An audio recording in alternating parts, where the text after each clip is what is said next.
my son is setting up the PowerPoint, I want to thank you so much for always being so welcoming whenever we visit this church and this area. Thank you so much. This morning, once we get this started.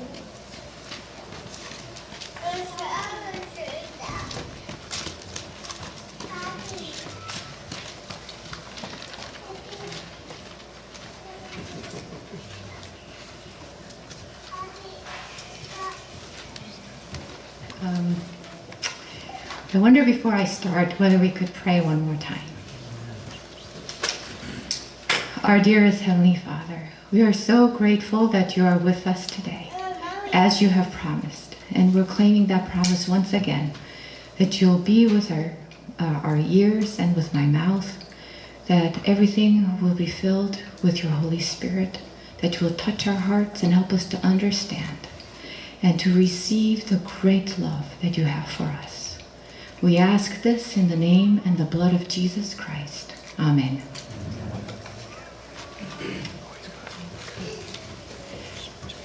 Okay.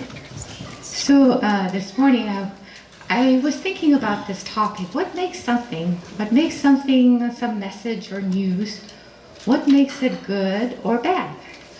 You know, it's kind of terrible. I guess I was so very self-centered. I thought, well, good news is good news and bad news is bad news. But I realized it really depends on your perspective, which direction or which angle you're looking at it. I think sometimes even the worst of news, some people think it's good news because they might benefit from it. And even the best news, if we don't identify with it, or see it from a certain direction, we might think it's bad news. So, the next slide, please.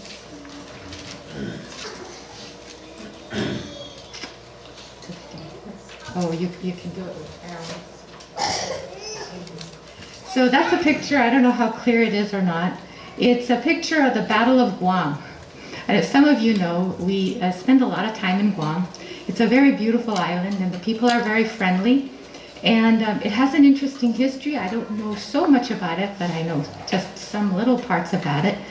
And already about 100 years ago, in 1898, Guam became part of the United States, a territory of the United States.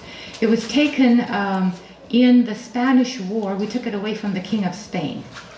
And so it belonged to the United States. Then, in 1941, and I realize some of these dates are like long ago and may not mean so much, but that's in the beginning of when America entered World War II at the very time of Pearl Harbor.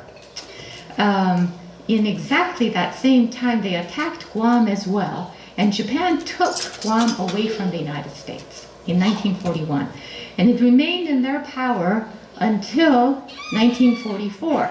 Why do I know this is, different days are celebrated around the world because it means different things. And over there, they were celebrating Liberation Day. And it was July 21, a special day for somebody here. So with our liberation from what? And we realized they celebrate Liberation Day, which is July 21, 1944, which was the first day of the Battle of Guam that brought about their liberation from the Japanese occupation of World War II. It's kind of like the 4th of July for that island.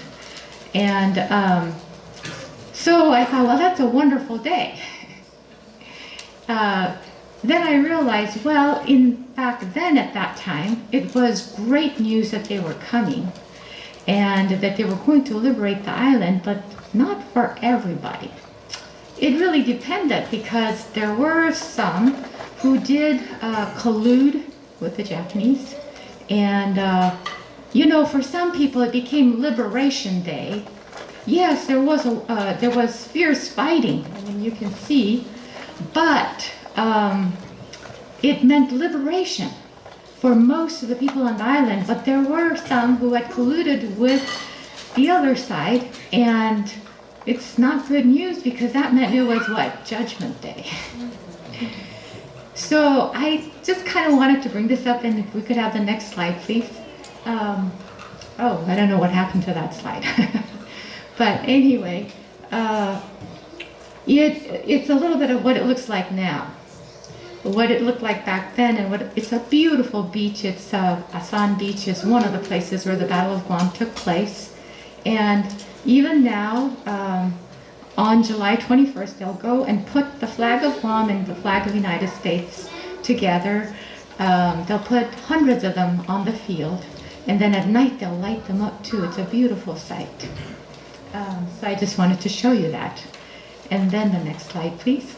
So I'm just hoping you'll think about this when we talk about some subjects that I think sometimes can be, some people feel like it's not always good news. But maybe if we can see it from, it's going to mean liberation for us. It's really good news. And today I wanted to go through some things kind of briefly and quickly, and then maybe bring up some things I'd like to share. And you know, because we are in Guam and all of the rest of our family is in the States, we do quite a bit of traveling back and forth. And I realized that when we travel, you know, we meet a lot of other travelers on the airplane or in the airport or somewhere, and we tend to share, and we'll share tips and experiences. And so today it's kind of like me as a fellow traveler with you all, sharing some things that mean something to me, that I've studied, in hopes that maybe it's helpful to somebody out there. What really helped me when I was studying Daniel and Revelation, I don't know if any of you have felt that way, I felt that when I read what somebody had studied, I really agreed with it, you know. But then I thought, honestly, can I really get that on my own? Because somebody already did that and told me, I accept it, but how strong is that if I can't really derive it on my own from the scriptures? So I prayed to God and asked him, help me to do this so that I have more confidence in what I believe. And one of the things that came to my mind as I was studying is that the book of Daniel has 4 parallel prophecies. And I realized what's so wonderful is that God is always very complete in giving us information. And so we talk about, you know, like a dot is one-dimensional, a line is two-dimensional, and like this book is three-dimensional, right? And God is showing everything to us in 4 dimensions. You know, many times history just tells us about politics. They don't put in everything else that goes with it. And you know, our lives are not just about politics. Actually, there are a lot of other aspects of our lives. And so what I realize is he gives us the kind of a cultural aspect of history. And then he gives us, yes, the political aspect. And even today, you know, we talk about politics in terms of animals. You know, we've got the donkey and the elephant and so on, and the Russian bear and the American eagle, and, you know. And then also there are some powerful ideas that shape our world. And here we have the animals of the goat and the lamb. And I don't mean to go through the details of these, but I just want to give an outline in hopes that this might be helpful. And then the military is important because, as we just saw in the Battle of Guam, sometimes that is what really comes down, what it comes down to, you know, the brute force and the power of a nation or an empire. And so we have the king of the north and the king of the south that comes out in Daniel. And parts of it may be missing only because it's already, the other kingdom is already past. And so we're starting later on in the flow of history. What I, though, today kind of wanted to focus more on is, here it is, this bottom portion. So history, I have, you know, as we know from Daniel, flows down this way. And today's scripture reading came about talking about this. So the next slide, please. and I do apologize, some of these pictures are a little bit blurry, and I think it's because of the quality of the images. How do we really believe that we're in this stage of history? How can we be sure? Thank you. Absolutely. It's by process of elimination, because we know that Imperial Rome is gone. So, well, we're next, right? Well, this is next and there's nothing after, so it must be us today. So in the scriptures it says, in the days of the 10 kings, and that's like at the tippy toes, really toes, right? It's not at the feet, it's at the toes, that God will set up his kingdom. One thing that's really important, I thought, is that it said it's a rock that is what? Cut out without man's hands. So if any of our human politics or human methodology goes into setting up of any kind of a kingdom, would it be the kingdom of God? No. Thank you. So the next one. Thank you. And this, again, I'm just trying to say this is how God seems to show us things, or to clarify things which seem confusing, but maybe when we get the big outline, it helps us a great deal. He does the same thing, I realized for myself, in Revelation. He has 4 parallel prophecies, and it is the 7 churches, which is the ecclesiastical, I guess, the aspect of it. And the 7 seals is the same time period, giving us a different view of history. It's authorities in conflict. And then the 7 trumpets is again military. So this is more church. This is more authority politics. And here is military. And here we have 4 beasts in Revelation 4. I'm sorry, Revelation, the book of Revelation. There are 4 beasts. And I used to not see that because I would confuse this one and this one. But I realized there are 4 beasts. So the next one, please. And the 2 books also are companion books. And so altogether I realized there are 7 beasts. Because as we know, here is Babylon, the lion, the bear, Medo-Persia. Here is Grecia. Here is the Imperial Rome, which we have to have an overlap to show that the 2 books are together. So Revelation starts with what? The red dragon, right? Red dragon, the one that tried to destroy the child when it was born. Okay? I think Sister White puts it this way. She says that it is primarily Lucifer, which because the dragon started in heaven, right? However, it says it tried to swallow up as soon as the baby was born. And so secondarily, or the agency that was used was Imperial Rome. Then the next one is a different form of Rome, which is the Papal Rome, which is a kind of a conglomerate animal that looks like a leopard but has aspects of all these other beasts. You know, the head and the paw and the body and so on. Then we have a beast that is very different coming on the scene with 2 horns that are like a lamb, but then it starts to have this, talks like that. And then we finally have another animal which looks very much like this.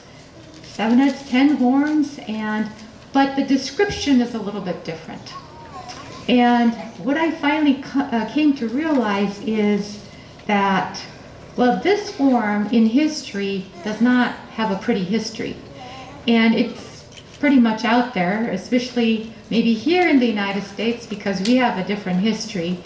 We may or may not know about it as a general public, but in Europe, I would imagine that it's impossible to study the European history at school without seeing some of the things that this power did. So I think it was pretty impossible for this power to come back in its form. So we have an interim animal, and then it comes back in a morphed form. And what I would like to present today is that we're about close to, there is definitely a relationship here, And we're told these all are out in the open. This one, it says, John sees him coming from heaven, sees him in heaven. Here, he sees him coming out of the what? Water. And I'm not looking up every single verse because I realize that you all probably have studied, many of you have studied a lot more than I have. So I'm just assuming a lot of things. But if I'm assuming too much, I'd be happy to share with you after the service. So out of the water, and this one is what? Out of the earth. But how did he see this? What happened? It's in Revelation 17, if you would like to go there. And I'll just read a couple of verses just to show.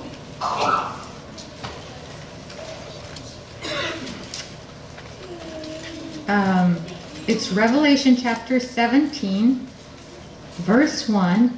It says, "And there came one of the seven angels, which had the seven vials, and talked with me, saying unto me, Come hither, I will show unto thee the judgment of the great whore that sits upon many waters." So what is it? He first had to what? He said, I have to what? Show you. He couldn't just see it. So then it says in verse 3, "So he carried me away in the spirit into the wilderness. And I saw a woman sit upon a scarlet-colored beast, full of names of blasphemy, having 7 heads and 10 horns." So this one was found in the wilderness, trying to depict that there, and he couldn't see it, so the angel had to show him, take him there and show him. Now we know from the other parts of Revelation that wilderness means what? Pardon me? It's secrecy, somebody said. Yeah, it's kind of hidden. Well, you know, the church during 1,260 years of persecution, it was said to be in the wilderness. So that doesn't mean everybody was in the wilderness, right? Many of them lived right there, even in the catacombs or in the community, but they had to be hidden. So essentially, we're being told that this animal is developed in obscurity or behind the scenes. So why was this a burden for me to bring about? What I realize is that perhaps with all of our best intentions and with all of our sincerity, we're looking forward to, especially Seventh-day Adventists, thinking about the Sunday law. You know, everybody's thinking that that's the marker. But I am thinking that that is the last act. And everything else must be fulfilled before, and prophecy is being fulfilled now, leading up to that very last act. So what I would like to say is right now we're right near the handoff, and it's always turbulent around the time of the handoff. But we recognize how short the time is. Why? Because when this comes, it is but for a moment. That's why it's not given a separate thing. And we have this strange description of, oh, you know, there are 7 heads and one was wounded to death. You know, one had been, but is not, but it is, but it's the 8th. If you really look at this, you will see 1, 2, 3, 4, 5, 6, 7 heads. This is the 8th, and but it is of the 7. But that's, you know, how I understand it. And of the 10 horns. And of course we could go over all of that, but that wasn't the point. But I wanted to make this more pertinent to how is that affecting me today? Is it happening and I'm not seeing it? Can I see it? So the next, please. Here again, it's a little bit larger picture.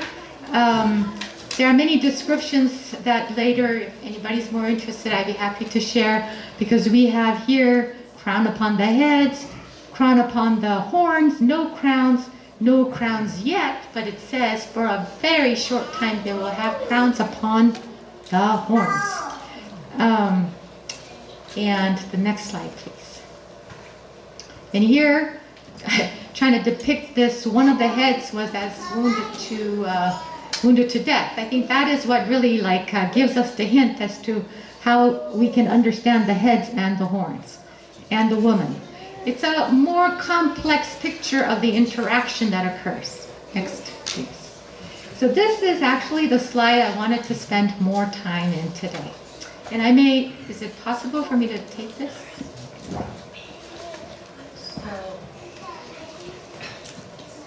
To make it a little more pertinent, let's read the verse first, and then I think we can go there. Let's turn to Revelation 15. And Revelation 15 comes after Revelation 14, right? So I guess that's too easy to ask. So chapter 14 is all about the three angels' message. And this is how it is. We have Revelation 12 and 13 talking about some of the things that I was showing you. Revelation 14 is about the great message. Even though the story of history seems so dark, I have this good news. He puts that good news in the center, in the heart of the book to encourage us. And then in the chapter 15, just before the 7 last plagues, which is chapter 16, he tells us this. In verse 2, and I saw, as it were, a sea of glass mingled with fire, and them that had gotten the victory over the beast, it's right here, over the beast, and over his image, and over his mark, and over the number of his name, standing on the sea of glass, having the harps of God, and singing the song of Moses. It's a beautiful picture of those who had overcome everything that was against them. So those 4 things: the beast, his image, it says very clearly it's his image, his mark, and the number of his name.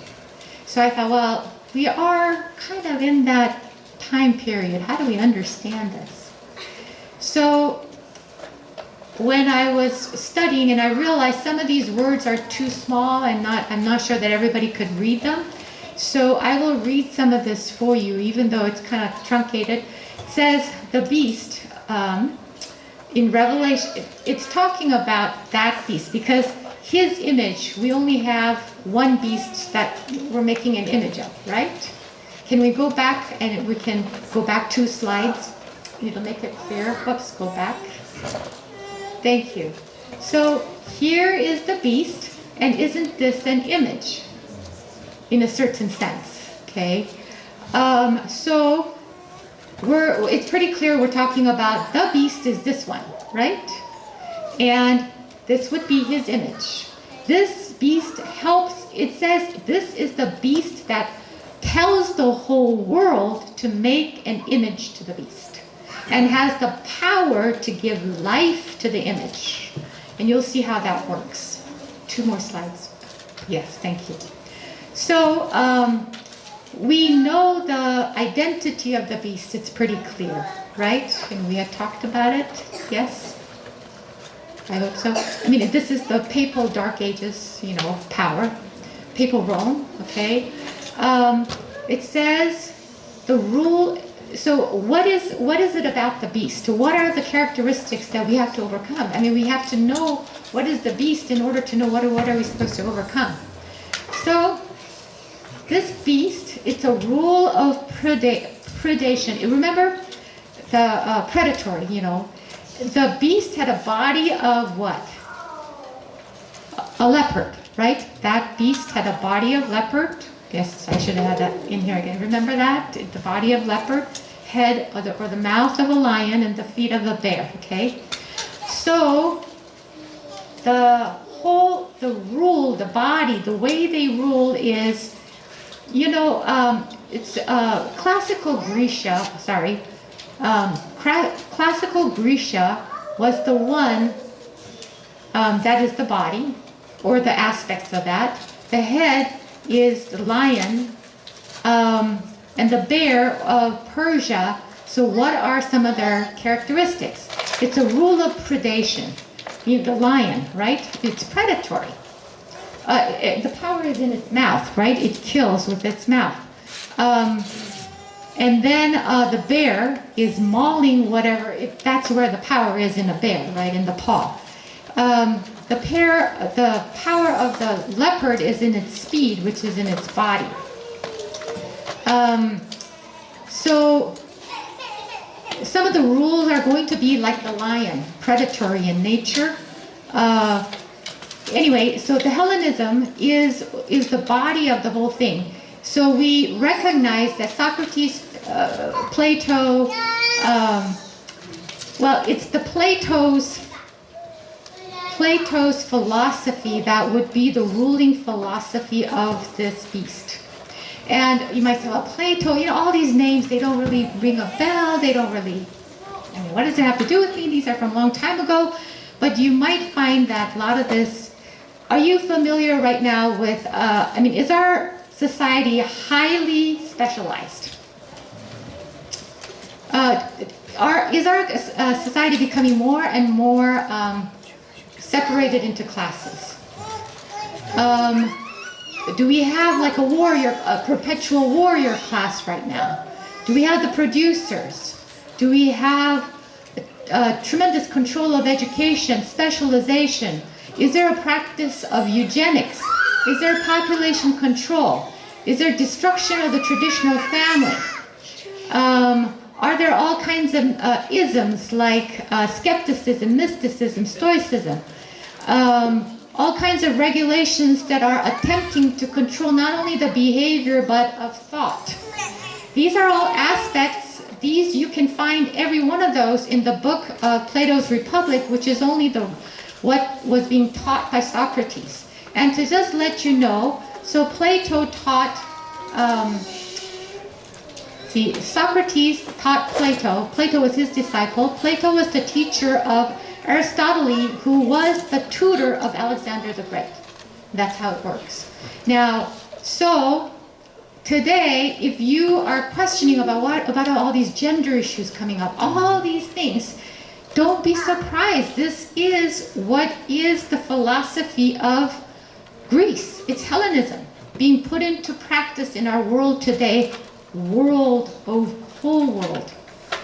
This is not in the future, it's happening right now. Now, we're going to just move on. What about his image?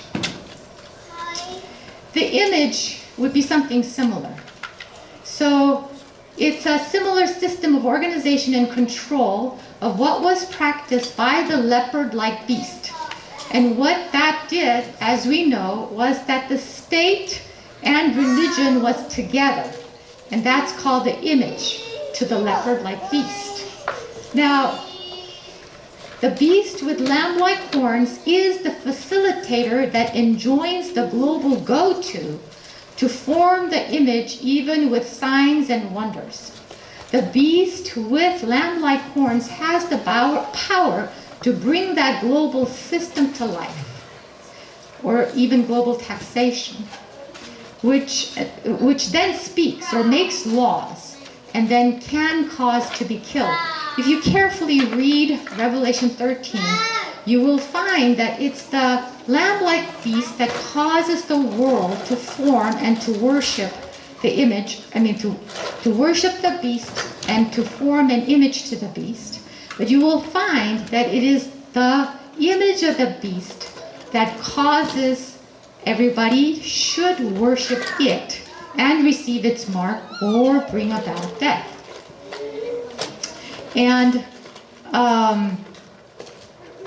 so there's ostracism also, and economic sanctions up to capital punishment would be done by the image of the beast or image to the beast.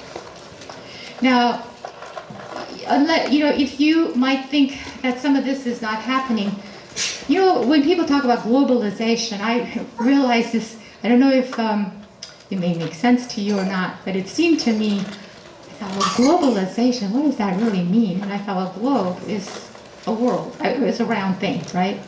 And then I realized, well, are there two worlds? There is only one world. So then globalization means the new one world order, isn't it? But when people use those terms, everybody becomes all kind of scared.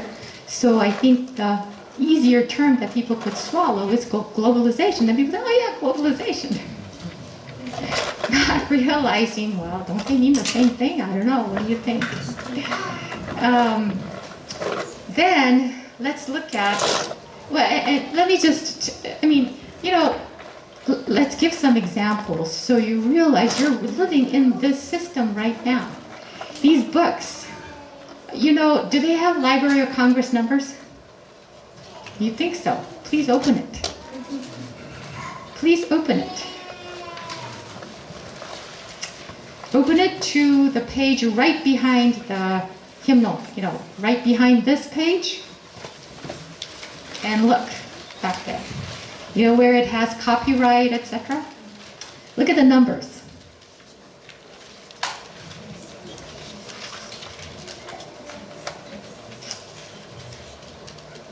What numbers do you see? Is there any Library of Congress numbers? What numbers do you see? ISBN. ISBN, thank you. What is that? Pardon me? You don't know? Yes, I know. I thought so too. What this does, you know, I realized, wow, there's no Library of Congress number. You know, if I get a Korean book, totally written in Korean only, and I open it up, I'll see an ISBN number. It's very similar to a Library of Congress number, except it's a global book number. Okay? And also, do you know, have you heard of ISO, ISO? It regulates, it sets the definitions for everything you're doing, or that we use, like all kinds of things. It regulates. ISO, so I used to think, oh, that just means International Standards Organizations, you know, International Organization for Standards, you know, maybe that's just kind of turned around. Then I realized, yes, it is an international organization for standards, but ISO is not an acronym because this ISO functions in 3 languages, English, French, and Russian. So they can't have an acronym because it would be different in the different languages. So ISO is a shortened word for ISOS, ISOS, which, I don't know if I'm pronouncing it correctly, it's a Greek word to mean equal. And it is an international organization for standardization. So all kinds of standards that you are having to meet or products have to meet, etc., are set by that. And it is located in Geneva. And the other very interesting thing is you'll find that the World War I and World War II and those things are very intricately tied, especially World War II, aftermath of World War II. After we did bring down these big fireballs from heaven, everybody decided, wow, we're going to destroy ourselves. We better make all these global organizations. And it was the United States. Where is the UN headquartered in? In the United States. The United States was the one that encouraged all of these things and brought it about. And yet, now, though I think we're finding we're going to become part of that. But I think there is that little, I don't know enough to say, but we're in that turbulent handoff period. And also, if I may say, you all have bank accounts, I'm assuming. You know, every single one of our banks all the world over are not guided by rules from the United States. Did you know that? And you can check on everything I'm saying. Please verify them. They are regulated by Basel 1, 2, and 3. We're now on Basel 3. Basel 3 law rules. That also includes bail-in.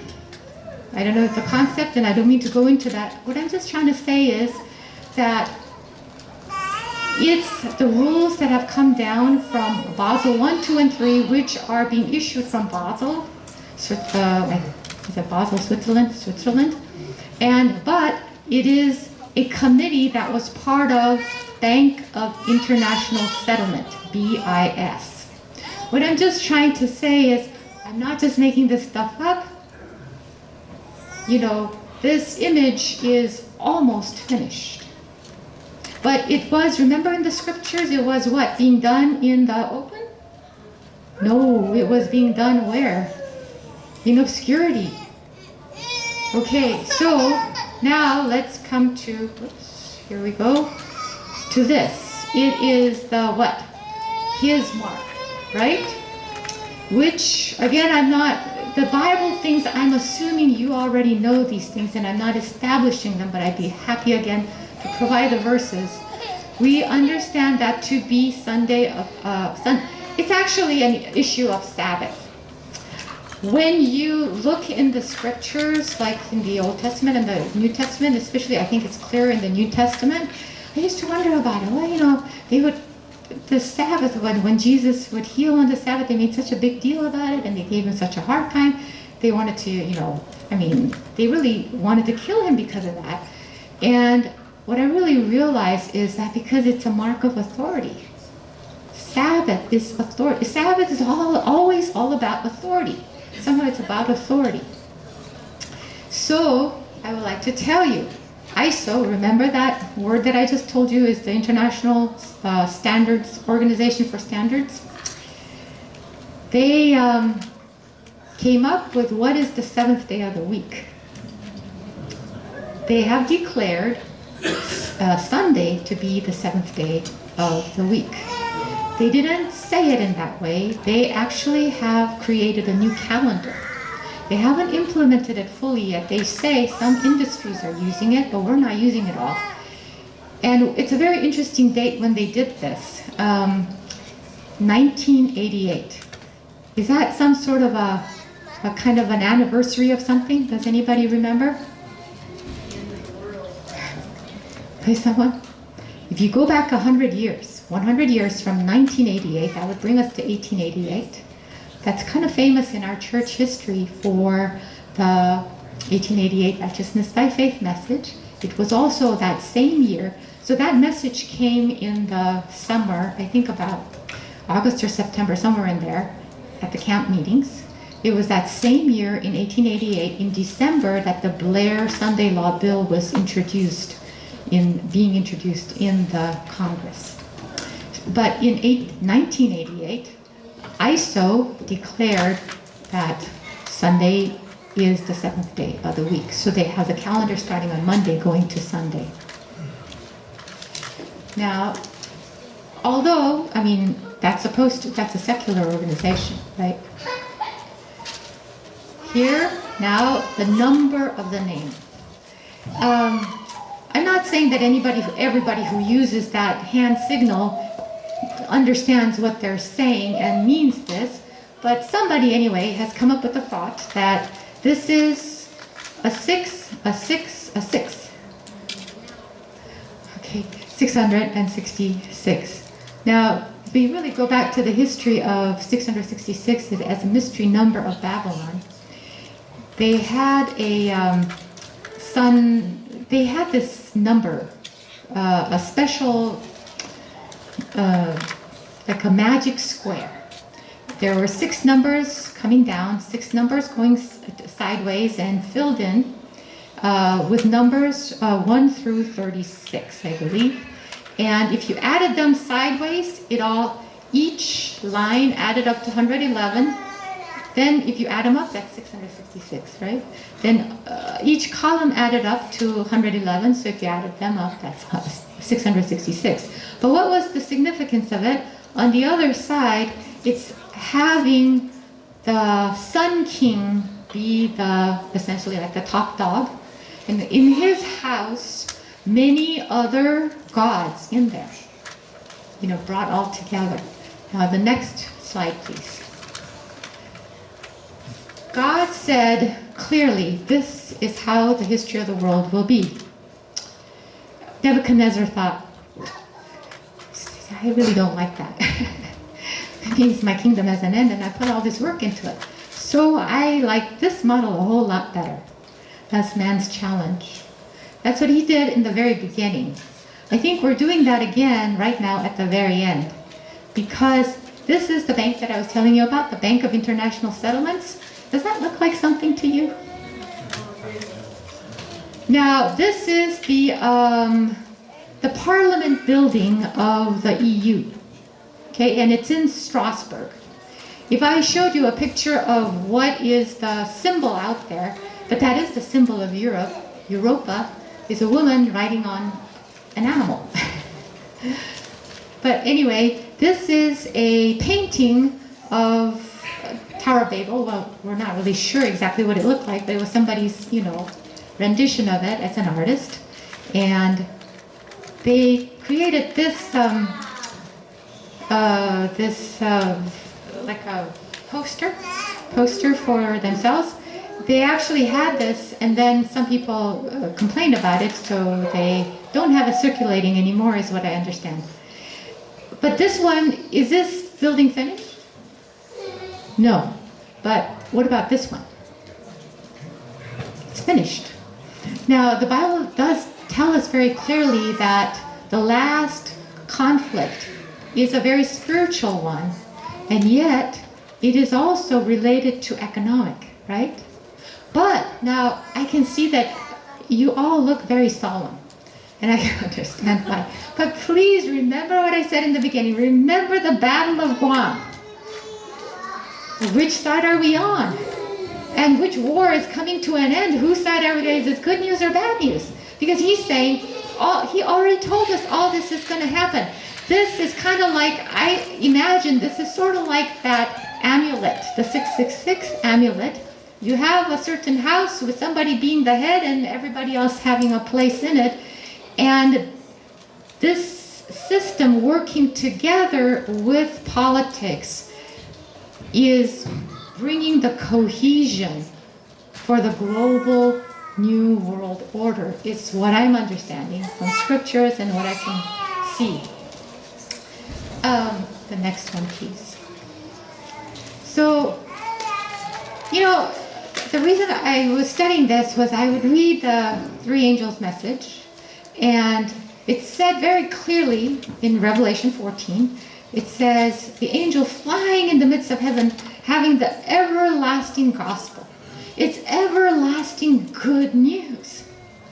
And I'm thinking, do I really see this as good news? I had to think, why is this good news? How do I see this as good news?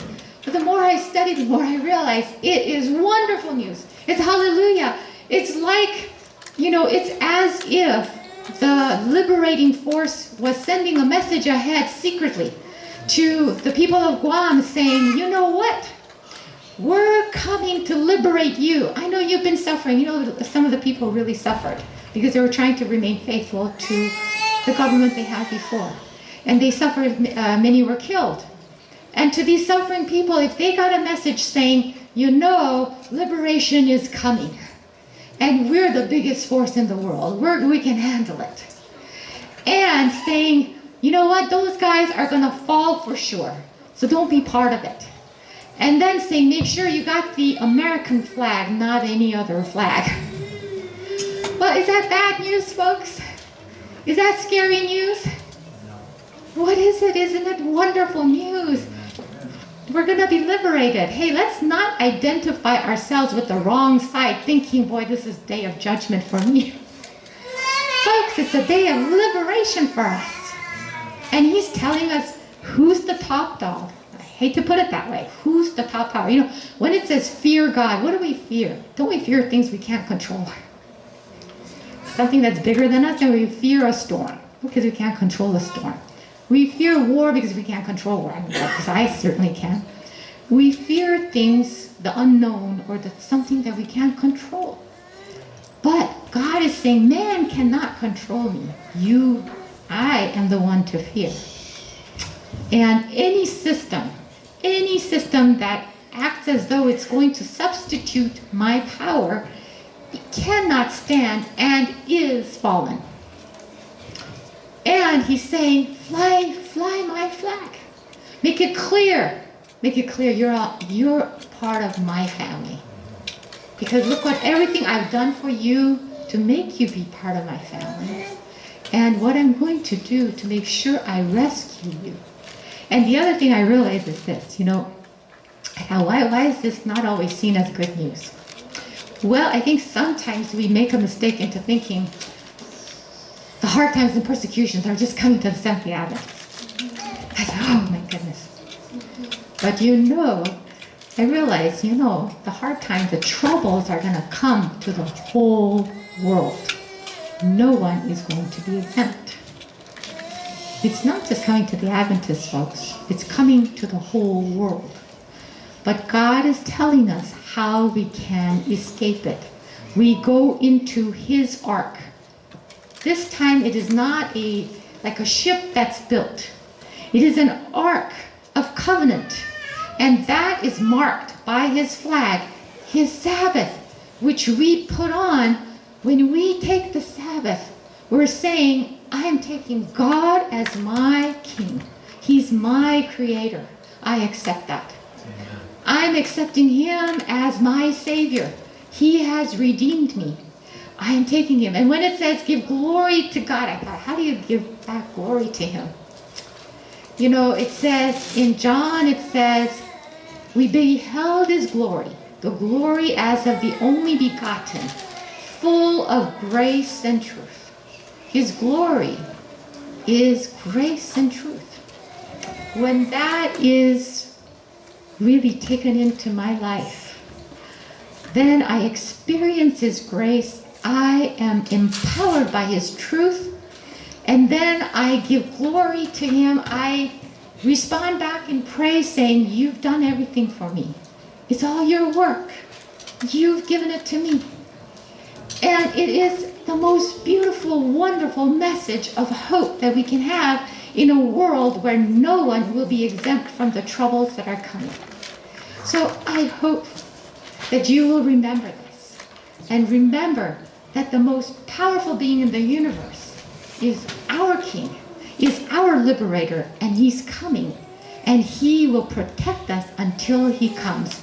Let us be part of His family now and forever. Amen.